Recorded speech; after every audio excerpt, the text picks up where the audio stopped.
So, hello everyone, and welcome to this another exciting podcast powered by India Assets. Uh, I'm your host Abhay, and today we have an absolutely wonderful guest with us, Srishti Jain, who is an investment banker turned sportspreneur, and she is the founder of CoLearn. She's a UCLA alumni and 40 under 40 leader, and the kind of person who can turn dying phone battery at airport into business opportunity. Is that true? Ajay, know I that. met Infosys, one of the senior leaders in airport, asking him that can I get your, power bank. I didn't Yes. know absolutely who he was. I was Uh, just sitting next to him, and then our conversation started, and I actually begged a very big project from him just because of those conversations. this is absolutely wonderful. That's why I mentioned that you're kind of a person who turns the dying phone battery on in at airport and turn that into a business opportunity. Wonderful. Yes. So, Srishti, we at India Assets, we have our initiatives called STREE, wherein it says She Transacts Real Estate, and WIRE, which is Women in Real Estate. And we celebrate women like you who are reshaping industry which is actually supposed to be male dominated, which is real estate and sports industry. So, very, very warm welcome to you. Thank you. Wonderful to Thank you. have you on board. Thank you so much for having me here. Very Uh, glad to be here. Super. Okay, so Srishti, we can start with maybe your early days. Where did your schooling or education, and Yeah. we can just take it from there. So I actually did my schooling at various places. My primary education happened in Guwahati, and then we Okay. moved to Rajasthan. And then I also, at first, brief instinct, I was in Ahmedabad and then Bangalore.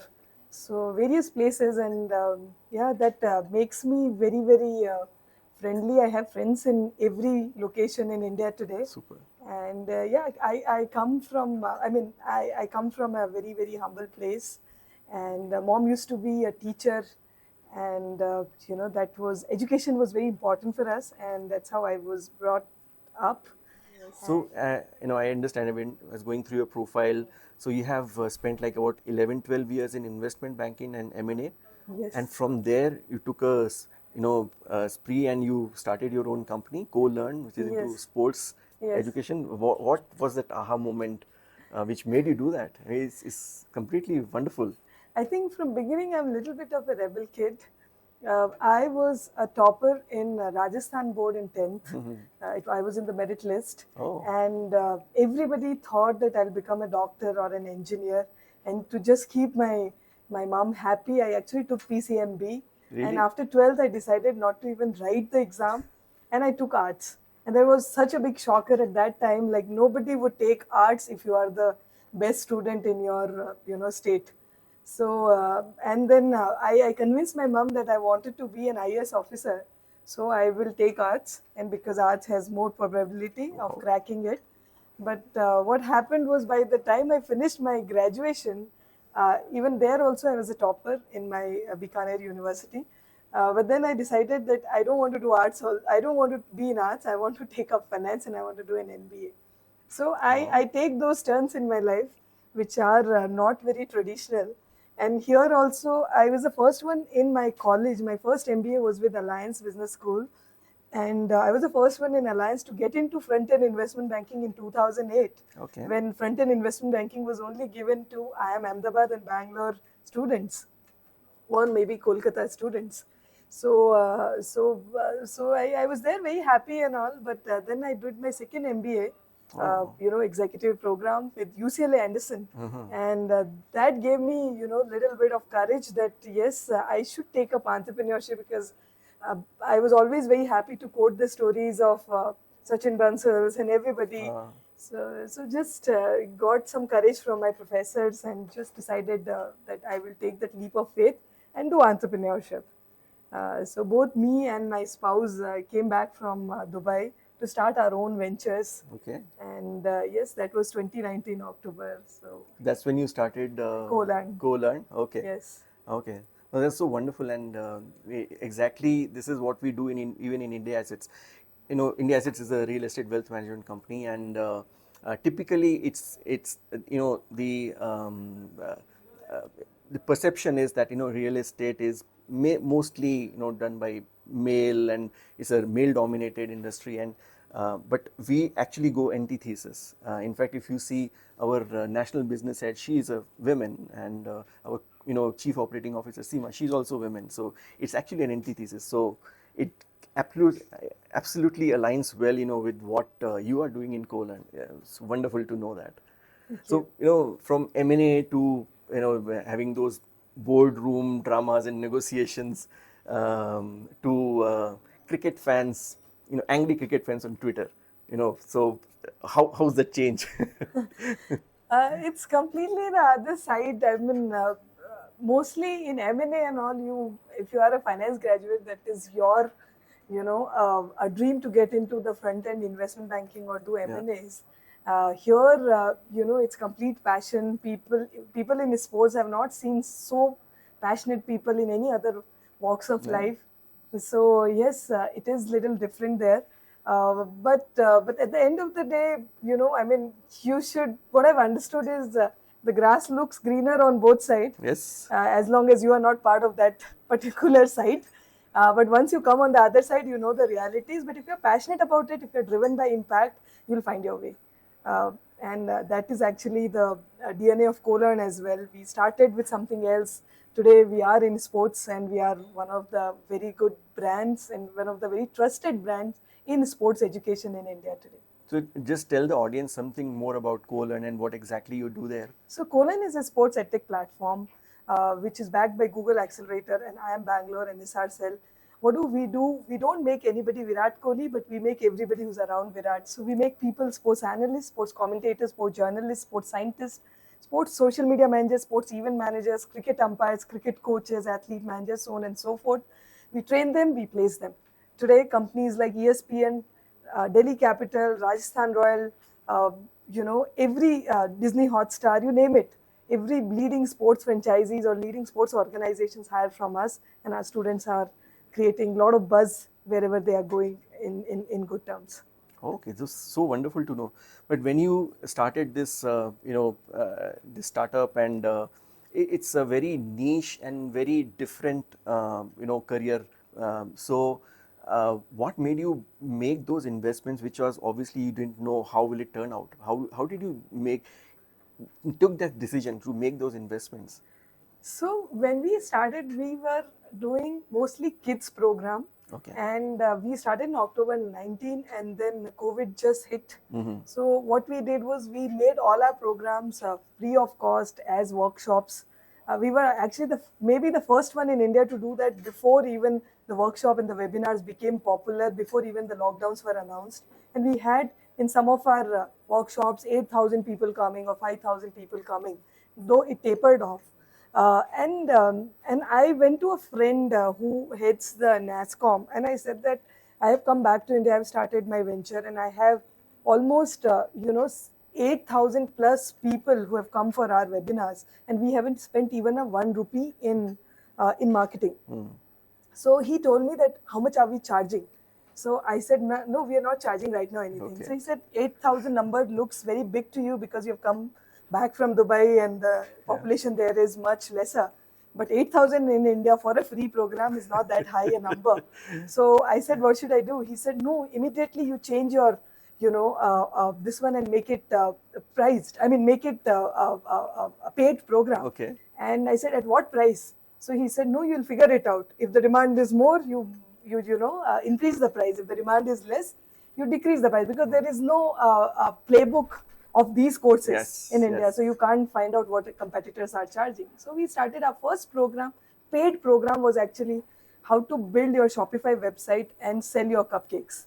So we actually had kids coming in, and I remember some of the kids are still selling cupcakes during the summer break. So that's how we started, and then sports happened in between.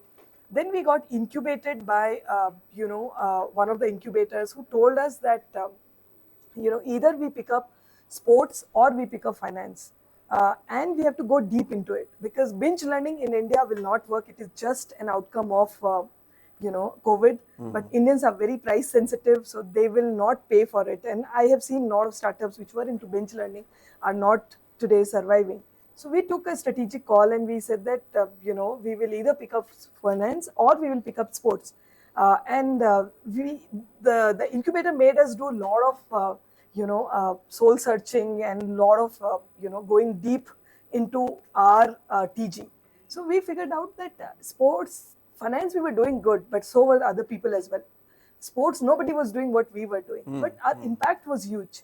We were never a marketing company. We didn't know how to market ourselves, but when they did some deep diving into our numbers and into our consumers, they figured out that we had India's first wheelchair umpire. We made a security guard, a Cricket South Africa umpire, and these stories were not told. And we were creating a lot of impact. When they were speaking to our student, they said that every student has only positive to talk about. So we had to pick up either sports or finance. That day, I just thought that I still remember it was September 2021, and I said we'll pick up sports. And I don't come from very, very traditional sports Was that background. a gut feel or I don't know. informed decision? Sometimes you just take decisions. I said that I love working in sports. I love talking to people in sports. I'll pick up sports. So then in that year, the Olympic happened late in 2021. And soon after this, Neeraj Chopra won his first gold, and that changed India fundamentally. Absolutely. So that became, we have seen the change in the grassroots level, and it actually helped us a lot. But yes, this is how I started this one. And I think, it's not like the way we started, we are still the same. You have to hear feedback from your customers. We are very open to our feedback. Our first batch students are still in touch with us. All the other batches still in touch with us. They tell us that, ma'am, we want this to be added. We wanted mentorship. We wanted projects. We wanted actually elongated, calls with the mentors. We wanted we have done everything. Now we want placement. So we changed our product, and today we're very proud that our students are making waves in a couple of IPL franchisees and everywhere. So yes, the product is working. Oh, this is superb. This is wonderful to hear these stories. So when you make such investments for financial empowerment, and especially for women, because this podcast is especially made for women, and when they hear from successful women like you, how you make your investment, whether you have those apprehensions in your mind, or how do you take those decisions, whether it's gut feel as I asked you, or whether it's an informed decision, how do you take those decisions? Of course, you don't know the outcome, and there are apprehensions which is running in your mind. How do you take that, and what advice will you give to women? I'll always give one advice. One is, see, every woman has to strive for financial independence, because once you have financial independence, it gives you a voice in anything in life, in your relationships, in your workplace, everywhere. So financial independence is very important. When you take a decision, it will be a mix of both. Yeah. You can't entirely go with only doing the paperwork and finding some formulas and thinking that this, and you can't even go only with gut. So it's a mix of both. It's a mix of yeah. I'm very privileged that I have done CFA, all the levels of CFA. I used to be a CFA charter holder as well. So I do my maths, but at the same time I also see the market, and I also go with my gut feeling. And some of your decisions are going to backfire, so you should be okay with that. But as long as majority of your decisions are not backfiring, and you have to learn from it and make new mistakes. That goes true in my startup also, and that goes true in my financial decisions as well. Yeah, I think that's a takeaway. Make mistakes, but just keep moving. Yeah. I think most people, they stop when the going gets tough. No. Most See, people, they one do thing that. which sports teach you is that as long as you are part of the game, you will one day hit the six. Absolutely. Or one day hit the century. Super. So you have to be part of that game. But it's not like every ball you are going to hit the six. And some balls will knock you out, or some balls you will not even know what to do. But as long as you are keep continuing and you are not getting bogged down, you will be, you'll be able to achieve what you have set for. Yeah, I think sports teaches us so much, and life will give you all those, some bounces, some of which you have to duck. I'm talking from a cricket thing. Some of them you have to duck, some of them you just have to leave, and some of them, when you get the chance, you have to just hit that six. Exactly. And I think you have to just keep waiting for that loose ball. Yeah. So that's Super. And you also mentioned that you worked with a lot of children as far as your venture is concerned. When do you think the children should be taught as far as investment education is concerned? What's your view on that? I think as mothers, we should teach from the beginning itself the power of money, what exactly is money, the concept of it. And wherever there are opportunities for the kid to even have a lemonade, a kiosk or anything, like even in your neighborhood, if there is some exhibition happening, you should give them a chance to understand how the dynamics of money works, what is profit, what is loss. Because from that early childhood, I think my mom gave me that opportunity from early childhood. My mom was a single mother, and she actually went back to her school after 17 years of her marriage. And I think whatever I am today, this is because of her. I don't get bogged down, because I always feel that if my mom did not give up, why should I give up today? I had much better life. But one thing which I always remember, with whatever little she was earning, she was always saving. She was always investing, even from those days. And I have seen small little FDs becoming huge when we needed. So that is something I have learned from her. Even today, I feel that whenever I have spare money, I would like to either, if I have time, I'll put it in markets. If I don't have time to do it, at least I'll put it in FDs. Because the power of compounding I've learned from her, and it is actually one of the biggest principles in investment today. See, this is so true. This is so simple, basic, and this is so true. Compounding is the key, and you have to stay put. As you rightly said, you have to stay put for a very long time.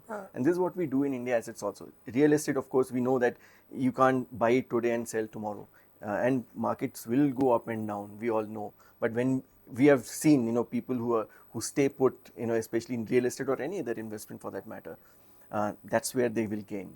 So wonderful to know that. Super. So, you have been a women leader, and of course, it's been a male dominated industry, sports, real estate, etc.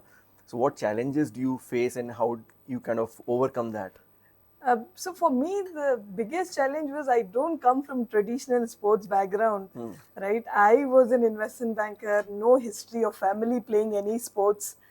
So it was very tough to crack even the first trainer, because everybody thought that I was here to make just to do some experiments and I may vanish. But one thing is there in me or in my blood, is that I don't give up. So yeah, I mean, so I'll just say that that was my problem. But as as the time passes, and as people see the fire in you, the passion in you, and not giving up attitude, so they always help you. I mean, today I think I'm supported by all the males who are part of our ecosystem. They always come to us. They always help us. All my mentors are males, including female mentors as well. But yes, initially when you don't belong to that industry, it is tough. But as long as you don't give up, it's fine. Some will be hits, some will be misses, but you should be okay taking no from somebody and also going back. I don't give up even if you don't take my call, but I need something, I'll keep calling. And that's some very recently one of my friends asked on LinkedIn that what is aggressiveness in sports, in startups. I said, I don't know, but I think just not giving up. I have so many instances where people did not take my call, and then we meet them in person in some event. I will still go and have the same warmth to talk to them. Wow. I'll never even bring up that point that, sir, and in some point in time I'll say that, sir, कुछ कर सकते हैं क्या साथ में, and then he'll be Otherwise, like, it makes people defensive. If you exactly. bring up I that don't point. take anything. I'm the least ego hassle free. Like, I'm the most ego hassle free person in my life. I don't have egos in anything.